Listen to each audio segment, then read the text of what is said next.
নমস্কার বন্ধুরা, সবাই কেমন আছো? নিশ্চয়ই ভালো আছো। আমি আবার একটা ছোট্ট ব্লগ নিয়ে চলে এসেছি। তো তোমাদের সাথে শেয়ার করছি মুম্বাইয়ে যে 11 দিন ধরে যে পুজো হলো মণ্ডপে, সেই ঠাকুরগুলো যেগুলো দেখেছি তো সেটাই তোমাদের সাথে শেয়ার করছি। তো আমি বেশি দূরে তো কোথাও ঠাকুর দেখতে যাইনি। আমি যে এলাকায় থাকি, যেমন আমি মুম্বাই নারাসুপুরে থাকি, তো সেখান থেকে যে কটা প্যান্ডেলে আমি ঠাকুর দেখেছি তো সেটাই তোমাদের সাথে শেয়ার করছি। তো দেখতে থাকো ভিডিওটা শেষ পর্যন্ত। কিছু কিছু জায়গায় মিউট করা আছে, কিছু কিছু জায়গায় সাউন্ড করা আছে। তো মিউট করা জায়গাগুলোতে সবটা পুরোটা লাস্ট পর্যন্ত দেখো। এই ভিডিও ক্লিপটা তোমাদের সাথে শেয়ার করছি। এই ভিডিও ক্লিপটা হচ্ছে প্রথম দিনকে তুলেছিলাম, গণপতি আসার প্রথম দিনকে। তখন দেখলাম অনেক দোকানেতে মানে গণপতির ছোট ছোট প্যান্ডেল করা আছে, যারা বাড়িতে ডেকোরেশন করতে চায় সেই ডেকোরেশনগুলো। তো সেটাই দেখতে থাকো, কি সুন্দর সুন্দর ডেকোরেশনগুলো। তো আমি না ক্লিপটা তুলে থাকতে পারলাম না, তো তোমাদের সাথে একটু শেয়ার করছি। তোমরা দেখতে থাকো এখানে কীরকমভাবে এই ছোট ছোট ডেকোরেশনগুলো বাড়ির জন্য ভীষণ খুব সুন্দর সাজানো আছে, রেডি করাই আছে। তো নিয়ে এসে পুরো সেট আপ করলে ভীষণ ভালো লাগবে। তোমরা দেখে বলো কমেন্ট করে যে কেমন লাগছে ডেকোরেশনগুলো। তো সেটাই তোমাদের সাথে একটু শেয়ার করলাম। এরপরে আমি কোন কোন প্যান্ডেলে কীরকম ঠাকুর দেখেছি তো সেটা তোমাদের সাথে শেয়ার করছি। তো তোমরা ভিডিওর এন্ড পর্যন্ত দেখো। আমি আর সেরকম ভয়েস করে বলবো না, তো তোমরা ভিডিও শেষ পর্যন্ত দেখতে থাকো।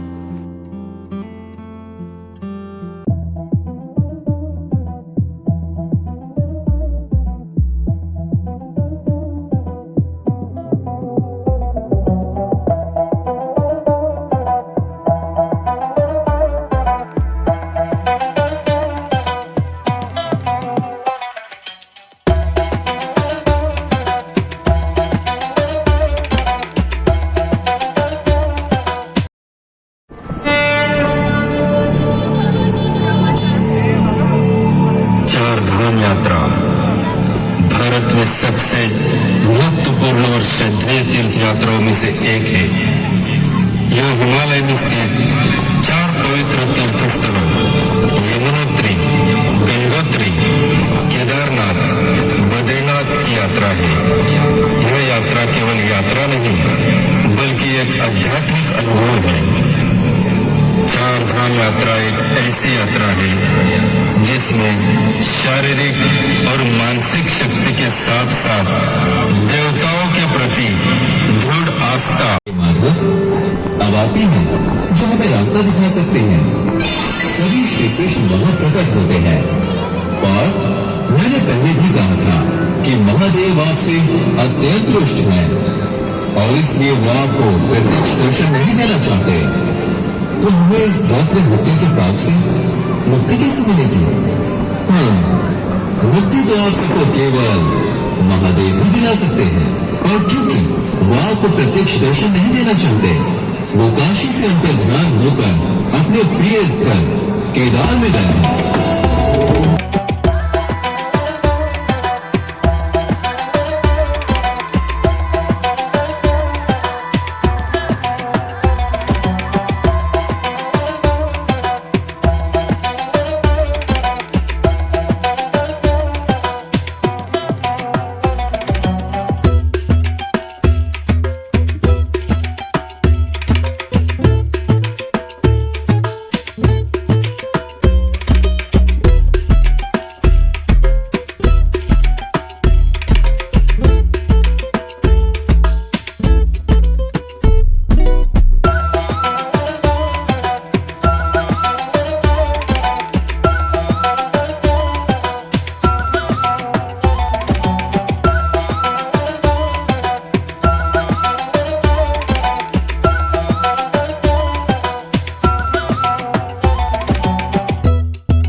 সুপারের মধ্যে যে ঠাকুরগুলো হয়েছিল, তো সেই প্যান্ডেলের ঠাকুরগুলো তোমাদের সাথে শেয়ার করে তুলে ধরলাম।